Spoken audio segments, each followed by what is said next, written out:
In front of me is Fairphone 5 and today I would like to show you how you can set up Face Unlock. Begin by opening Settings and scrolling to access Security. Then scroll down again to tap on Face Unlock and enter your current screen lock. Now hit Start. Keep your face in frame and follow all of the instructions from your screen. Wait for 100% mark.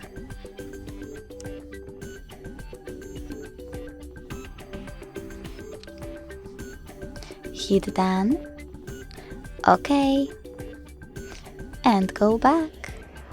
So when I switch off my screen and turn it back on, I can see that Face Unlock is working properly. Thanks so much for watching. If you enjoyed this video, leave a like, comment and subscribe. Bye!